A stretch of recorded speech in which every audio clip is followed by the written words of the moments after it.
안녕하세요. 4월 19일 수요 예배 시간입니다. 이 시간은 야고보서 3장 1절부터 6절까지 말씀을 통하여 은혜를 나누도록 하겠습니다. 먼저 제가 본문 말씀을 봉독해 올리겠습니다. 내 형제들아, 너희는 선생된 우리가 더 큰 심판을 받을 줄을 알고 선생이 되지 말라. 우리가 다 실수가 많으니 만일 말에 실수가 없는 자면 곧 온전한 사람이라 능히 온몸에 굴레 씌우리라. 우리가 말을 순종케 하려고 그 입에 재갈 먹여 온몸을 억어하며 또 배를 보라. 그렇게 크고 광풍에 밀려가는 것들을 지극히 작은 키로 사공의 뜻대로 운전하나니 이와 같이 혀도 작은 지체로 돼 큰 것을 자랑하도다. 보라, 어떻게 작은 불이 어떻게 많은 나무를 태우는가. 혀는 곧 불이요 불의의 세계라. 혀는 우리 지체 중에서 온몸을 더럽히고 생의 바퀴를 불살하나니 그 사르는 것이 지옥불에서 나느니라. 아멘. 오늘 본문의 말씀은 야고보를 통해서 우리가 말에 대해서 특별히 이제 사람이 언어를 구사할 수 있는 것에 중요한 것은 이제 혀죠. 입술도 이제 그 역할을 하지만은 가장 중요한 것이 이제 혀를 가지고 우리가 말을 하는 그 주체를 삼고 있는데, 오늘 제가 본문 말씀의 그 제목을 혀의 권세의 양면성이라 이렇게 잡았습니다. 어떤 경우는 이 말로서 사람을 살리기도 하지만 또 어떤 경우에는 그 말로서 사람들을 좌절하게 하고 고통스럽게 하고 극단적인 상황에 또 밀어붙이는 이런 상황도 발생하는 것을 우리가 종종 보게 됩니다. 야고보는 우리가 그 행함이 있는 믿음을 가지고 인생을 살아갈 때 중요한 한 요소로서 이 혀의 권세, 이 말에 있어 우리가 얼마나 그것이 소중한 것인가를 오늘 본문을 통해서 말씀을 하고 있는데, 특별히 오늘 이 본문에 있는 말씀은 그 혀의 권세의 양면성에서 좀 부정적으로 작용하는 그 부분을 야고보가 이야기를 하고 있습니다. 그래서 여기 1절 말씀에 내 형제들아, 너희는 선생된 우리가 더 큰 심판받을 줄 알고 많이 선생이 되지 말아라. 뭐 선생 되려고 하지 말아라 이런 이야기는 아니죠. 여기 있는 말은 선생된 우리가 더 큰 심판받을 줄 알으라는 이 이야기는 과연 어떤 뜻일까? 여기는 더 큰 심판을 받게 될 것이다. 예를 들어서 이 말씀은 어떤 것이냐면, 선생된 자로서 바르게 가르치지 아니하고 바르게 이렇게 양육하지 않게 되면은 더 큰 심판, 이 더 큰 심판이라는 것은 끈질기게 그 모든 것을 추적을 해서 심판을 받을 것이다 라는 이런 이야기를 합니다. 보통 그러죠. 교육은 백년지 대계라 이렇게 이야기를 하는데, 이 가르치는 사람들은 이제 교육에 앞장서는 그런 사람이죠. 물론 이 가르치는 자는 그 공식적으로 어떤 직업상 가르치는 자도 있지만 실제로 더 큰 역할을 하는 것은 사실 부모의 역할, 우리가 흔히 말하는 그 밥상머리 교육 또는 가정교육이라 이렇게 이야기를 하죠. 이 교육이 굉장히 중요한 것인데, 이 교육자가 어떤 사람이냐, 가르치는 사람이 어떤 마음을 갖고 있는지, 어떤 의향을 갖고 있는지, 어떤 의도로 가르치는지 굉장히 중요하다는 얘기합니다. 그러니까 이 가르치는 사람이 그 의로운 사람이 되어야 되는 거죠. 옳고 그름에 대한 분명한 어떤 그 분별력이 있어야 되고, 그 옳고 그른 것에 대해서는 바르고 바르지 못한 것에 대한 그런 가치 판단을 바르게 해서 온전하게 해서 이 배우는 사람들에게 좋은 영향력을 끼칠 수가 있어야 할 텐데, 실상 그렇지 못한 경우가 많이 있다는 말이에요. 그러니까 예수님께서도 말씀하셨죠. 그 당시 바리새인들, 그 당시 또 이렇게 율법사들, 또 서기관들 이들에게 그렇게 말씀하십니다. 너희는 어떻게 해서 너희가 지옥을 갈 것 같으면 너희만 가도 좋은데 너희만 가라는 거예요. 너희가 그렇게 사상이 그렇게 잡혀 있고 그렇게 이 인지 구조가 그렇게 왜곡되어 있으니 그렇게 하는 건 어쩔 수 없다. 근데 너희가 왜 사람들을 잘못된 길, 너희가 가는 그런 지옥의 길로 그들을 인도하냐는 거예요. 예수님께서 수고하고 무거운 짐진 자들아 다 내게로 오라, 내가 너희를 쉬게 하리라 그랬어요. 그럼 이 말씀은 수고하고 무거운 짐이라는 것은 그 당시 그 가르치는 자들의 입장에서 그 모든 성도들을 쉬게 해야 되잖아요. 그죠? 예수님께서 베드로에게 말씀하셨습니다. 마지막에 승천하시는 이 제자들 다 모인 곳에서 특히 이 베드로에게 말씀하셨는데, 내가 나를 사랑하느냐? 사랑합니다. 내 양을 먹여라. 내 양을 돌보라는 거예요. 진리가 너희를 자유케 한다는 그 말씀 그대로 우리 주님께서 이 땅에 오신 것은 자유케 하신 것이에요. 자유하게, 자유라는 것은 무엇입니까? 편안한 거예요. 행복한 거예요. 그런데 너희 수고하고 무거운 짐짓자들아 다 내게로 오라. 이 말씀은 그 많은 그 당시 가르치는 사람들이 뭐 바리새인이든 서기관이든 율법사든 그 가르치는 사람들에게 자꾸 자유를 주는 것이 아니라 속박을 한 거예요. 그들 하나님의 그 영원한 세계로 인도해야 될 텐데 영원한 세계로 인도하지 않고 엉뚱한 것을 가르친 거예요. 잘못 가르친 거죠. 그러니까 그들이 계속해서 뭔가 이것은 하나님 말씀이라고 배우긴 배우고 있어요. 바리새인 통해서 서기관들 통해서 율법사를 통해서 뭐 랍비를 통해서 그리고 이것이 옳은 길이라는 그런 그 명목하에 배우고 있는데 그들은 전혀 자유롭지 못한 거예요. 너무 수고스러운 거예요. 너무 무거운 거예요. 하나님을 섬기는 이런 모든 것이 너무 지나치게 수고스럽고 무겁고 힘들다 보니까 그들은 신앙생활 속에서 동력을 상실해버린 것이죠. 물론 어떤 사람들은 그렇게 크게 수고하고 무거운 짐이 아닌데도 불구하고 그것조차도 무겁다 하는 사람이 있긴 있을 겁니다. 그런데 우리가 여러분들 수고 없이 영광 얻을 수 있나요? 우리가 어떤 일에 수고하지 않고서 어떤 열매를 얻는다는 것은 불가능한 거예요. 그러니까 더 큰 영광을 얻기 위해서 지금 어느 정도의 수고는 감당해야 될 텐데 이 바리새인들, 그 당시 랍비들은 필요 이상의 것을 가지고 그 사람들 그 모든 그 신앙인들을 지배하기 위해서 그들을 위해 군림하기 위해서 그들에게 감당할 수 없는 필요 이상의 것을 자꾸 가르치다 보니까 수고하고 무거운 짐을 진 사람이 된 거예요. 그래서 예수님께서 그 부분을 말씀하신 겁니다. 잘못된 가르침, 이 거짓 그 선생들로 인해서 그 배운 것이 지나치게 자기 자신의 삶을 수고스럽게 하고 무겁게 해서 그것 때문에 고통하는 사람들은 내게 와서 배우라 이렇게 말씀하셨어요. 내게 와서 배우라. 그러면 너희 마음이 쉼을 얻을 것이다. 그 너희 마음이 쉼을 얻을 것이라고 할 때 그 마음이라는 것은 온 영혼을 말합니다. 영과 또 우리 육을 말하는 거죠. 육신에는 뭐예요? 생각이 있죠. 감정이 있죠. 모든 것이 있습니다. 이런 모든 것, 삶 전체가 어떻게 될 것이다? 편이심을 얻을 것이다라는 이 말씀을 주께서 하셨습니다. 그러니까 이 가르치는 사람의 역할이 얼마나 중요한가를 잘 알 수가 있는 것이죠. 우리가 좋은 스승 밑에서 잘 배우게 되면 삶이 온전하게 되는 것인데 그렇지 못하게 되면 삶이 고통스러워져요. 그래서 야고보도 마찬가지로 내 형제들아 너희는 선생된 우리가 더 큰 심판받을 줄 알아서 여기서 선생이 되지 말라는 것은 선생하지 말라는 것이 아니라 선생되지 않아서 그 책임감을 갖고 내가 가르친 것에 대한 책임은 반드시 져야 된다. 그 더 큰 심판받는다. 이건 반드시 내가 가르친 것에 대해서는 하나님께서 심판하시는데 하나님께서 아주 철저하게 그 모든 것을 옳고 그름을 가려서 심판하실 것이다. 그러니까 선생을 되지 말라는 그런 얘기 아니라 선생이 되고자 하는 자는 철저하게 자기 자신을 잘 관리해서 바르게 알고 또 옳고 그름에 대한 모든 분별력을 갖고 그래 바르게 가르쳐야 된다. 그렇게 하지 않을 경우에는 문제가 심각하다는 거예요. 오늘날 뭐 사회의 여러 가지 그 지도층에 있는 그런 사람들 사실 그 지도층에 있다고 할 때 그 모든 그 인지 그 상태라든지 뭐 또 정서적인 그런 부분이라든지 사실 건강해야 되거든요. 근데 완전한 사람은 없잖아요. 완전한 사람은 없지만은 그것을 온전케 하기 위해서 또 끊임없이 자기 개발을 하고 자기를 온전케 하기 위한 그런 수고를 하면서 하게 되면요. 함께 어떤 것에 고민할 줄 알거든요. 지혜라는 것이 뭐라고 했습니까? 심사숙고하예요. 심사숙고하는 거예요. 한 번 더 생각하고 또 생각하고 또 생각하고 해서 이것이 과연 옳은가 그른가를 바르게 알 수 있어야 되고 잘 모를 때는 하나님께 기도할 수도 있어야 되는데 그것이 아니고 왜곡된 인지 구조 또 잘못된 사상 또 이 잘못된 어떤 그 정서적인 면을 갖게 되면은 그 사람이 갖고 있는 그 지식이 오히려 무기가 돼서 다른 사람들을 구원하고 돕는 것이 아니라 고통을 줄 수가 있다는 것입니다. 왜냐하면 속에 있는 그 인지 구조와 또 정서적인 이런 모든 상황이 하나가 돼서 사람은 말로써 그것이 표출되는 것이거든요.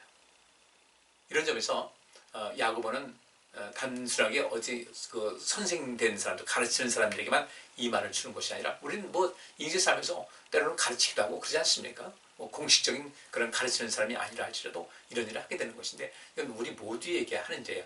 우리가 말을 어떻게 하고 있을까? 우리의 혀를 어떻게 구사하고 있을까? 굉장히 중요한 겁니다. 여기서 이 혀라는 것은 그 여기 이제 2절 말씀에도 이제 그 말씀이 나와 있는데 2절과 3절 이렇게 나면 나와 있습니다. 우리가 다 실수가 많으니 만일 말에 실수가 없는 자면 곧 온전한 사람이다. 이렇게 얘기하고 있어요. 야고보가 그렇게 얘기하는 겁니다. 우리가 다 실수가 많다. 이게 어느 성경 보면 그렇게 되잖아요. 우리 다 알다시피 영문 성경에 그렇게 되어 있습니다. Indeed, 우리 다 알다시피 we all make many mistakes. 우리 모두가 다 많은 실수를 한다는 거예요. 다 그래요. 완전한 사람 없어요. 다 많은 실수가 있는데 다 실수가 많은데 만일 말에 실수가 없는 자면 온전한 사람이다. 우리가 말은 조심할 수 있지 않겠냐. 그 말의 실수를 줄일 수 있지 않겠냐는 거예요. 그래서 여기 있는 대로 만일 말에 실수가 없다는 것은 누구든지 혀를 제어할 수 있는 사람이라는 이런 뜻이 됩니다. 여기 그 성경 본문에 보면 그렇게 나와 있어요. 말에 실수가 없다 할 때 이게 혀인데 이 혀가 이게 영어로 tongue이거든요. 근데 글로사라는 이 헬라어가 쓰는데 이 혀가 방언이라고 할 때 이 방언이라는 말이 우리 성경 나오지 않습니까? 시간에서 성령이 임하고 방언할 때 이 방언이라는 것이 글로사예요. 이게 이 히라보로 그 혀라는 뜻인데 그래서 성령이 임했을 때 불의 혀같이 갈라진 것이 임했다라고 할 때 그 혀도 역시 마찬가지 똑같이 뭐 이것을 우리가 방언 뭐 언어 이런 식으로 해석이 되는데 그렇게 그 혀라고 말을 하고 있습니다. 그러면 성령이 임했을 때 불의 혀같이 갈라지는 것이 있다고 할 때 그 불의 혀가 어떻게 됩니까? 그 불이라는 것은 어떤 것을 소멸시키는 권세도 있지만 그 불이라는 건 크게 흥황한다는 것 있지 않습니까? 옛날에 아주 어렵게 살 때 이사한 집에 가면 성냥을 사가지고 왔어요. 그때 라이터도 없고 하니까 성냥 사는데 왜?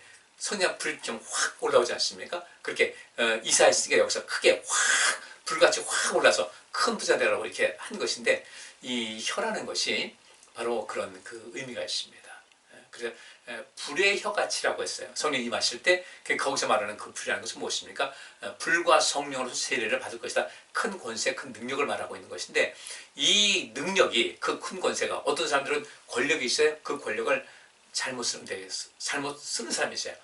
고통스럽게 하고 사람을 죽이게 하는 그런 것도 있지만 어떤 경우는 그 혀가 그 불릴 듯한 크게 흥황하게 하는 그런 말을 하는 것이거든요.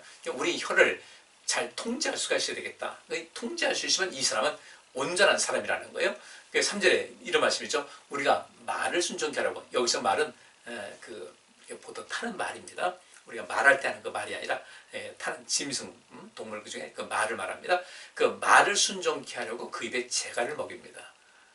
말을 통제할 수 있는 것은 재갈이에요. 이렇게 입 사이에다가 이렇게 뭐 넣잖아요. 그러니까 입에 넣어가지고 완전히 입을 다물지 못하게 하죠. 그래서 여기다 재갈을 물려가지고 그걸 가지고 이제 말을 통제를 하는 거예요. 뭐 우측으로 좌측으로 해가지고 또 그것을 어떤 길을 들일 때도 그 재갈을 물려서 그걸 가지고 통제를 하고 또 사자 보니까 또 배를 보라. 그렇게 크고 광풍에 밀려가는 것들 굉장히 크지 않습니까? 광풍에게 쫙 밀려가요. 바람으로 돛을 세워가지고 밀려가는데 그 배를 그 좌로 우로 또 방향을 바꿀 수 있는 것은 그 작은 키 항상 배 뒤에 있죠. 티가 있어요. 이렇게 틀면 뭐 이쪽 틀은 방향으로 나가듯이 그 당시도 배는 그렇게 만드는 거예요. 그 지극히 작은 키로 사공의 뜻대로 조종이 된다 이거죠. 바람을 타고서 이렇게 배가 달린다 할지라도 그 당시 배는 그 작은 그 배 후미에 있는 그 작은 키를 가지고 방향을 잡아서 목표하는 곳을 가듯이 그 말은 재갈을 물려서 큰 것이 아니에요. 말이 굉장히 크지 않습니까? 그 큰 말이 입에다 재갈 탁 하나 물리고요. 그죠? 배는 그 배 후미에 그 키를 하나 따가지고 방향을 조종하고 이렇듯이 5절 말씀에 이와 같이 혀도 작은 지체예요. 우리가 혀 보통 뭐 입 다물고 있으면 혀 보이진 않아요. 그죠? 작은 지체로되 큰 것을 자랑한다. 큰 것을 자랑한다는 것은 나는 이 혀가 굉장히 큰 일을 하고 있다는 거예요. 큰 일을 자랑한다는 것은 그 목을 위로 들다 딱 그 목을 위로 들듯이 굉장한 권세가 있다는 것이죠. 우리는 말로써 내 인격을 표시합니다. 말로써 내가 어떤 사람인지 내 안에 내재되어 있는 어떤 능력과 권세와 품격을 여기서 다 말로써 다 해요. 물론 뭐 행동이라든지 뭐 태도라든지 자세라든지 이런 것도 나오긴 하지만 이 말이 굉장히 중요한 것이 됩니다. 그래서 우리가 누군가에게 우리가 좀 더 존중받고 또 우리가 그런 대접을 받기 위해서는 우리 말을 어떻게 해요? 고급스러운 말을 할 수 있어야 돼요. 여러분 이 말이라는 것은 뭐 격한 말도 있고 순한 말도 있고, 어떤 데 격한 말 할 때는요, 격한 말 할 수 있어야 되는 거예요. 그냥 가만히 있다고 되는 것이 아니에요. 하나님께서 불같이 화내시되 하나님께서 분노하시면요, 이거 막을 사람이 없어요. 견딜 사람이 없는 거예요. 마찬가지로 이 말이라는 것은 바로 그런 겁니다. 그러니까 이게 각 나라마다 말이 다르죠. 근데 똑같이 우리가 말을 하는데, 영어 하는 사람들 말을 할 때 우리하고도 달라요. 우리 예를 들어서 우리가 리을 발음할 때는 우리가 혀끝이 천장을 치죠, 그죠? 계란 할 때, 계란 할 때, 계란 하면 란자 할 때 혀가 입 천장이 닿는데, 영어에서 그 우리 리을하고 같은 것이 L이거든요. 알파벳 L인데, 그 L은 우리가 똑같이 리을로 합니다. 그래, 헬로 이렇게 우리가 여보세요 할 때 헬로 하잖아요. 그럼 우리가 보통 할 때 이 우리식으로 하면 혀끝을 천장을 치니까 헬로, 그래, 헬로, 그래. 근데 헬로 그러면 그 사람들은 이제 잘 못 알아들어요. 왜? 그 사람들은 그 리을자 발음할 때 이 혀끝을 천장을 치는 것이 아니라 윗니 뒤, 윗니 안쪽을 치는 것이 그 사람들 L자 걸 리을 발음합니다. 그러면 우리는 헬로 그러는데 그 사람 할로 그래요. 할로 그래요. 우리 헬로 그러잖아요. 이게 다 달라요. 그러니까 이 말이라는 것은 굉장히 중요한 수단입니다. 이 서로 나라가 다른 사람, 언어가 다른 사람들도 서로 통하기 위해서는 이 혀가 굉장히 중요한 것인데, 이 혀는 작은 지체예요. 우리 몸의 전체 부분보다는 아주 작은 부분인데, 이 혀가 우리 자신을 상대방에게 보여주는데, 보통 어필한다고 그러죠. 보여주는 데 있어서 굉장히 중요한 역할을 한다는 거죠. 그러니까 이 혀는 작은 지체지만 큰 것을 자랑한다는 것은 그만큼 혀의 권세가 대단하다는 거죠. 아주 달변가들 있잖아요. 우리 사도행전에서 보고 있는데, 아볼로 같은 사람들이요, 아주 달변가예요. 수사학을 전공하는 사람들인데 아주 달변가였습니다. 사람들 휘어잡을 수 있는 그런 것이 있어요. 히틀러 같은 경우요, 인류에 있어서는 안 될 그런 존재였지만, 그 히틀러는 이 달변가였어요. 그게 그 독일 사람들 휘어잡을 수 있는 그런 힘이 있는데, 근데 그 힘이 어떻게 됐어요? 지옥이 된 거예요. 오늘 본문에도 그 말씀이 있습니다. 지옥이라는 말이 나오거든요. 이 지옥이 됐어요. 우리는 우리의 말이 천국이 돼야 돼요. 내가 말하는 것 때문에 나도 천국이 돼야 되고, 누군가에게도 천국 되는 거라는 삶을 살아가야 됩니다. 그러니까 이 혀는 작은 지체로 돼 큰 것을 자랑한다. 큰 권세가 있다. 보라, 그 작은 불이 어떻게 많은 나무를 태우는가. 불쏘시개 조그만 거예요. 근데 그 작은 불이 나중엔 붙으면요, 큰 나무를 태우듯이 우리 말도 역시 마찬가지 그런 권세가 있다는 겁니다. 말, 곧 우리 혀가 있어요. 물론 이 혀를 구사하는 것은 우리 마음, 속마음이 있는 거죠. 대표적으로 말할 때 이 혀가 이제 주된 역할을 하니까 혀라고 얘기하지만, 실제로 여기서 말하는 것은 우리 그 사고방식, 우리 감정, 이런 모든 것에서 안정되고 그리스도를 닮은 이런 형태, 그리스도의 장성한 분량이 충만한 데까지 이르게 되면은 이 혀도 우리의 생각과 우리의 감정에 지배를 받기 때문에, 거기에 따라서 뇌가 지시하는 대로 하기 때문에, 분명히 어떤 정말 이 똑같은 불이라도 이게 죽이는 불인가, 죽이는 불인가, 살리는 불인가. 한겨울에 가정을 따뜻하게 하는 보일러의 불은 살리는 불이지만, 화재가 나가지고 퍼진 불은 죽이는 불이거든요. 우리 혀는 어떤 것인가? 야고보는 이 얘기를 하고 있어요. 결국 이 혀는 생명사역을 하는 데서 굉장히 중요한 수단이라는 겁니다. 오늘 야고보가 하는 얘기는 바로 그런 이야기입니다. 6절, 이제 끝절인데, 제가 봅니다. 그래서 이렇게 얘기합니다. 혀는 곧 불이요. 혀는 뭐 불이다. 그 flame of fire. 영문 말하면 flame of fire. 불의 화염. 불이 났을 때 그 불이 났다는 것 자체에서 거기서 나온다 어떤 화염, 그 불꽃 이런 것이 있지 않습니까? 혀는 곧 불이다. 혀라는 것은 아까 말씀드렸어요. 이제 글로사인데, 이것은 혀, 방언, 언어, 말, 발언, 말하는 능력을 말합니다. 이 글로사라는 것이 혀, 방언이라는 것은 외국어를 말하는 거예요. 그 다음에 언어, 그 다음에 말하는 능력을 성경에서는 혀, 글로사라고 이야기를 하는데, 이 글로사라는 그 말이 우리 사도행전에서 이제 방언으로 많이 해석이 돼가지고, 지난주에 말씀드린 대로 이 방언이 그 하나님께 말하는 그냥 우리가 보통 랄랄라 이렇게 하듯이 하는 그런 방언이냐, 아니면 그 외국어냐, 이 논쟁이 아직도 많이 있는데 이건 넘어가고요. 혀는 곧 불이다. 불은 그 살리는 불도 있고 또 파괴하는 그 힘이 또 있어요. 살리는 힘도 있고 파괴하는 힘도 있어요. 그러니까 우리 심령이, 우리의 마음이, 우리의 삶 자체가 누군가를 살리고자 하는 그런 마음을 갖고 있고 그런 것으로 우리가 잘 훈련되어 있으면 우리 말은 파괴적인 그런 힘으로 작용하지 않습니다. 살리는 그 힘으로 작용하죠. 그러니까 혀는 곧 불이다. 두 번째는 불의의 세계, 불의의 세계다. 불의의 세계다. 그러니까 그 말로써 어떤 선동을 하지 않습니까? 공산권에서 계속 선동을 하죠. 그 선동을 해가지고 사람들을 그 분별력을 현저하게 떨어뜨리는 이런 것이 많이 있어요. 우리 시대에도 지금 선동 많이 있습니다. 광고 효과가 무엇입니까? 그 광고가 실질적으로 사람들 마음을 좀 안 좋게 말하면 선동한다라고 볼 수가 있는 거예요. 눈에 확 들어오게 하는 거죠. 그러니까 이 광고 전문가들, 우리가 카피라이터라고 그래요. 카피라이터. 그러니까 어떤 광고 하나, 어떤 단어, 저 상품을 만들고 이름을 지을 때도 이름을 어떻게 지을 것인가. 그냥 간단한 그 말 한마디로, 한 단어로서 뭔가 확 각인시킬 수 있는 그런 것을 연구를 많이 하거든요. 짧은 문장이지만 사람들에게 깊이 각인시킬 수 있는 거. 이게 이제 광고의 효과인데, 이 광고도 어떤 면에서는 선동이라고 할 수가 있어요. 좀 조림이 있어 뭐 이렇게 생각한다고 또 그렇게 할 수 있겠지만 또 이것이 불의의 세계다. 사람들을 불의한 곳을 이끄는 그런 사람들. 그래서 예수님께서 아까 말씀드린 대로 수고하고 무거운 짐진 자들은 다 내게로 오라고 할 때 그 당시 그 바리새인들과 그 율법학자들, 그 당시 랍비라는 사람들, 상당히 많은 사람들이 그 많은 사람들을, 또 많은 그 이스라엘 백성들을 어떻게 불의의 세계로 이끌어간 거예요. 예수님께서 그래서 너희나 지옥 갈 거면 너희나 가라. 왜 사인판을, 표지판을 바꿔가지고 천국으로 인도하는 가는 길이 이 기적인데 이 길이 천국으로 가는 길이라고 해가지고 사람들을 죽음으로 이끄느냐고 주님께서 아주 굉장히, 왜 그렇게 예수님께서 그렇게 크게 화를 내셨냐면요, 그 생명을 빼앗는 그런 존재들이기 때문에 예수님께서는 그렇게 분노를 하신 거예요. 근데 그런 사람들이 많이 있거든요. 그래서 혀는 불이다. 파괴적인, 여기서 야고보가 말하는 것은 혀를 불의어 그랬을 때 이게 파괴적 세력을 말하고 있고 불의의 세계다. 불의한 곳으로 이끌 수 있는 그런 강력한 힘이 혀에도 있다는 겁니다.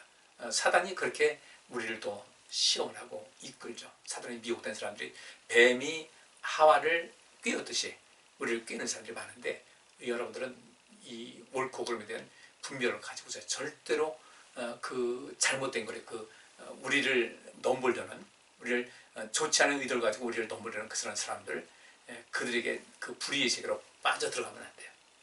분별력이 있어야 됩니다. 그리고 이 혀는 불이다. 두 번째는 불의의 세계다. 또 세 번째 뭐라고 그랬어요? 우리 지체 중에서 온몸을 더럽히고 있다. 우리 그 지체 중에서 온몸을 더럽힌다. 그러니까 입이 저 사람 뭐 이렇게 입에 걸레를 물었나? 왜 저게 말이 거칠어? 그러죠. 우리 몸을 더럽힌다. 문자로 더럽히고 얼룩지게 하는 그런 것도 이 말로 써요. 우리 말 참 잘해야 돼요. 아름다운 말, 좋은 말, 또 생명의 말, 그죠? 힘을 주는 말, 용기를 주는 말, 그죠? 이런 모든 것을 하셔야 됩니다. 언어의 마술사 돼야 돼요. 그 다음에 생의 바퀴를 불살한다는 거예요. 생의 바퀴. 이 생이라는 것은 생명에서 생자라고는 아니고요. 게네시스라는 단어가 써야죠. 게네시스. 근데 이 존재, 삶, 생애를 말합니다.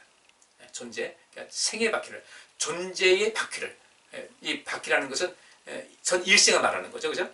살아가는 생의 바퀴라는 것은 일생을 살아가는 그 가운데 그 삶을 살아가고 그 생애 속에서 생애를 어떻게 한다? 불살한다는 거예요. 생의 바퀴를 불살한다는 거예요. 자칫 잘못하게 되면 자기 자신도 그렇게 생의 바퀴를 불살할 수도 있지만 누군가의 생의 바퀴를 불살하게 될 수 있다. 어떤 사람은 그 말 한마디 때문에 용기를 얻은 사람이 있는가 하면 그 말 한마디 때문에 인생을 완전히 나락으로 떨어진 사람도 왕왕 있거든요. 우리는 그 혀가 내 인생의 그 바퀴를 불살하게 돼서는 안 된다. 설화라고 그러죠. 말 때문에 화를 당하는 거예요. 말을 잘해야 되는데 하지 않아도 될 말을 해가지고 이제 그것이 스스로 화를 자초하는 경우도 많이 있고 또 다른 사람에게 그런 좋지 않은 영향을 주는 것도 많이 있다는 겁니다. 근데 그 사르는 것이 지옥불과 같다. 지옥불에서 난다고 할 때 그 지옥불가 지옥불에서 비롯된다. 지옥불과 같은 것을 비유를 했어요. 무엇을? 생애의 바퀴를 불살른다. 내 인생 전체를 파멸의 불로 이끌어서 마치 지옥불과 같은 모습이 된다. 여기 지옥이라고 할 때 지옥이라는 것은 그 게헨나 많이 들으셨을 겁니다. 게헨나 흰놈의 골짜기를 말하는데 이 흰놈의 골짜기라는 것은 여러분 아실 거예요. 이곳에서 그 당시 그 하나님을 따라야 될 사람들이 이방신인 몰록을 섬겼어요. 근데 이 몰록을 섬길 때 그 사람들은 몰록을 섬긴 사람들은 때때로 어린 아이를 제물로 바쳤어요. 근데 그 제물로 바쳤는데 그 몰록 신의 그 형상이 큰 황소예요. 굉장히 큰 황소의 형상을 가졌는데 그 몰록의 팔에 그 불을 이렇게 붙여놨어요. 불을 붙여가지고 불이 막 나게 했는데 어린아이를 거기다 던져버린 겁니다. 그러니까 그 아이가 불 속에 들어가서 생명이 끊어질 때까지 얼마나 큰 비명을 지르겠어요. 그 비명. 여기서 지옥불에서 난다고 하는 것은 그 어린아이가 불에 타서 제물로 바쳐진 그 아이가 불 속에 들어가서 죽어가면서 지르는 그 비명. 그와 같은 모습이 된다는 거죠. 무엇이? 이 혀를 잘못 사용할 때 이런 문제가 발생한다는 겁니다. 우리는 우리 혀가 파괴적인 세력으로서의 불이 돼서 안 되고요. 그 다음에 이 혀가 의로운 것을 창출할 수 있는 것이 돼야지 이 혀가 불의의 세계로 사람들을 이끌고 선동하고 자기 이익을 챙기기 위해서 거짓으로 일관하는 그런 불의의 세계가 돼서 안 된다. 파괴적 세력의 그 불 또는 그 사람들을 불의한 세계로 이끌어서 자기 이익을 챙기고 하고 사단에 빨려 들어가서 이렇게 악한 세력을 해가지고 교회에 여러 가지 그 좋지 않은 영향을 끼치고 사회에 좋지 않은 영향을 끼치는 사람들은 결국 그 나중에 불사람이 되는데 그 생의 바퀴가 불사람 되는데 흰놈의 골짜기 지옥불에서 타는 것 같은 그런 결과를 가져올 수밖에 없다는 것을 말하고 있죠. 우리가 얼마나 그 중요한 것인가, 말을 얼마나 잘해야 될 것인가를 잘 우리에게 가르치고 있어요. 성경 몇 군데만 보고 말씀 마치겠습니다. 잠언 6장 16절부터 17절에 이런 말씀이 있습니다. 여호와께서 미워하신 것이 몇 가지가 있어요. 그래서 그 마음에 싫어하는 것이 몇 가지가 있는데 그 중에 교만한 눈을 미워하시고 그 다음에 거짓된 혀와 무죄한 자의 피를 흘리는 손을 미워하신다. 거짓된 혀를 미워하시는 거예요. 혀를 들어서 거짓을 밥 먹듯이 해요. 선동을 하고 거짓말을 하고 남을 그렇게 그 모함을 하고 험담을 하는 이 거짓된 혀를 하나님께서 미워하신다. 그 하나님께서 혀만 미워하시겠어요? 혀를 가진 그 사람, 그 혀는 마지막 그 말로서 언어로서 하는 것이 마지막 수단인 것이지 그 속에 있는 그 사람 내면 가장 중심적인 것이 거짓되기 때문에 거짓된 혀가 되는 것인데 하나님께서 그런 사람 미워하신다는 거예요. 우리 혀를 잘 하려면 우리의 마음을 새롭게 하셔야 됩니다. 우리 마음을요 예수 그리스도의 장성한 분에게 충만한 데까지 가셔야 돼요. 하나님 말씀 많이 읽으세요. 기도 많이 하세요. 예배 드리면서 주님 말씀 많이 들으세요. 그 다음에 이사야서 3장 8절에 이런 말씀이 있습니다. 예루살렘이 멸망하였고 유다가 엎드러졌어요. 왜 그랬냐? 그들의 언어와 행위가 여호와를 거스렸다 그랬어요. 그들의 언어와 행위가 여호와를 거스렸기 때문에 예루살렘이 망했고 유다가 엎드러졌다. 그러고 보면요, 우리 혀라는 것이요 정말 우리가 죽고 사는 그 문제예요. 흥하고 망하고 문제가 우리 혀에 달려있다는 겁니다. 혀에 달려있어서 우리 마음이 달려있는 거예요. 예수님 닮아야 될 이유가 바로 내가 죽느냐 사느냐 여기에 달려있기 때문에 그렇습니다. 시편 34편 13절에 이런 말씀이 있습니다. 내 혀를 악에서 금하며 내 입술을 괴사한 말에서 금하라. 악에서 금하라. 악한 말 하지 말라는 거예요. 내 입술을 괴사한 말에서 금하라. 그러니까 혀는 이 혀에서 하고 그 다음에 또 이 말할 때 입술도 굉장히 중요한 역할을 하죠. 그죠? 입술에 닫힐 때가 있고 이렇게 닫히면서 열 때 하고 또 열 때 있고 닫힐 때가 있는데 그래서 내 혀를 악에서 금하며 내 입술을 괴사한 말에서 거짓된 말에서 금하라. 마지막으로 잠언 18장 20절부터 21절에 이런 말씀이 있습니다. 사람은 입에서 나오는 열매로 하여 배가 부르게 된다. 근데 이 배가 부르는 것도 좋은 면에서는 배가 불러서 만족한 경우도 있지만 이 지나치게 배가 부르게 되면요 탈이 나게 마련이죠. 그래서 사람은 입에서 나오는 열매로 인하여 배가 부르게 되는데, 근데 이상하게 입에서 나오는 열매를 해서 배가 부른다는 거죠. 그 입술에서 나는 것으로 인하여 만족이 된다. 죽고 사는 것이 혀의 권세에 달렸다. 죽고 사는 것이 혀의 권세에 달렸다. 죽는 것도 혀에 달려있고 사는 것도 혀에 달려있어요. 혀를 쓰기 좋아하는 자는 그 열매를 먹을 것이다. 그래서 우리는 혀를 잘 써야 돼. 그래서 야고보 3장 1절에 오늘 본문 말씀 1절에 선생 되기를 조심하라는 거죠. 선생 되지 말라고 했지만 사실 선생 되지 말라는 것이 아니라 바른 선생, 바른 말 할 수 있고 옳은 것을 말할 수 있고 바른 것을 말할 수 있고 살리시는 말을 할 수가 있고 용기주는 말을 할 수가 있고 희망주는 말을 하는 그런 스승이 되라. 우리 부모님들 자녀들에게도 그렇게 되셔야 됩니다. 무엇보다도 이 가정교육만큼 중요한 것이 없는데 우리 자녀들 살 수 있도록 우리 많은 경험이 있잖아요. 우리 부모님들은 내가 살아보니 내가 어렸을 때 이런 말 들으니까 마음이 아팠다. 우리 그 말 쓰지 말아야 되죠. 이런 말 해주니까 내가 굉장히 행복했다. 그런 말 써야 되는 거예요. 그죠? 근데 우리 감정이 치우치게 되면 할 말 안 할 말 다 해가지고 상대방에게 상처를 주는 거예요. 우리 매사에 조심해서 주님께로부터 인정받는 그런 인격체, 그런 말, 언어의 마술사, 긍정적인 언어의 마술사 다 되셔서 여러분이 사시고 많은 사람을 살리고 하나님을 기쁘시게 하는 여러분들 되시기를 바랍니다. 기도하겠습니다. 하나님, 저희의 혀 조심하게 하시고 입술도 조심하게 하시되 이 혀와 입술은 결국 우리 내면에 있는 내 속사람의 모든 것에서 비롯되는 것인데 우리 속사람이 날마다 새로워져서 우리의 언어 습관도 말투도 날마다 새로워질 수 있도록 도와주옵소서. 내 속에 거짓된 것이 사라져서 거짓된 입술 되지 않게 해주옵시고 내 혀가 온전하게 여기서 내 내면이 새로워지는데 내 내면이 새로워져서 내 혀에서 나오는 모든 말도 새로워지고 주님께서 말씀하시는 것 같은 말을 하며 이 세상을 살리는 삶을 살아가게 하여 주옵소서. 그렇게 하는 것이 나를 살리는 것을 단 알고 그렇게 매일매일 변화되게 하여 주옵소서. 예수 그리스도 이름으로 기도하옵나이다. 아멘. 네, 오늘 여기까지 하겠습니다. 감사합니다.